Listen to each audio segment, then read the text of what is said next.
இனிய காலை வணக்கத்துடன் உங்கள் 2ஆம் வகுப்பு மாணவன் மின்னி மின்னி மின்னும் மின்மினி போலவே மின்னி மின்னி வானத்தில் எண்ணெய் ஊற்றி பார்த்தேனா சின்ன சின்ன மீன்களே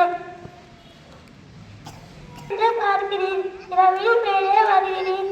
அட்டப்பகையில் எங்குதான் பறந்து செல்கின் கூறுகள். பேருர நன்றி. அனைவருக்கும் இனிய காலை வணக்கத்துடன் உங்கள் 8ஆம் வகுப்பு மாணவி மா பிரணிகா. இன்றைய திருக்குறள் அதிகாரம் 74 நாடு. குறள் எண் 739. நாடென்ப நாடா வளர்த்தன நாடல்ல நாட வளர்ந்தொரு நாடு. பொருள் எல்லா வளங்களும் தன் நிறைவோடு இருக்கும் நாடே நாடாகும்.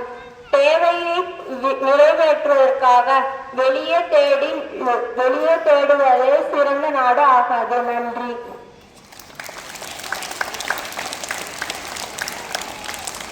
அனைவருக்கும் இனிய காலை வணக்கத்துடன் உங்கள் 8ஆம் வகுப்பு மாணவி மோ தனுஸ்ரீ.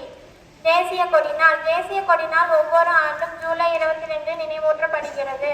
நமது தேசிய கொடி நாட்டின் சுதந்திரம், ஒற்றுமை மற்றும் பெருமையின் சின்னமாகும். கொடியில் உள்ள காவி நிறம் துணிச்சல் மற்றும் தியாகம், வெள்ளை நிறம் அமைதி மற்றும் உண்மை, பச்சை நிறம் வளம் மற்றும் வளர்ச்சி ஆகியவற்றை குறிக்கிறது. நடுவில் உள்ள 24 அரங்களை கொண்ட அசோக சக்கரம் நீதி மற்றும் முன்னேற்றத்தை குறிக்கிறது.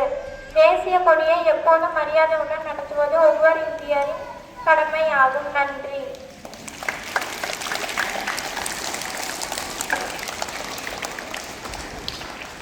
Happy birthday to Soumitra from 2nd standard B section and Nitin Krishna from 3rd standard B section.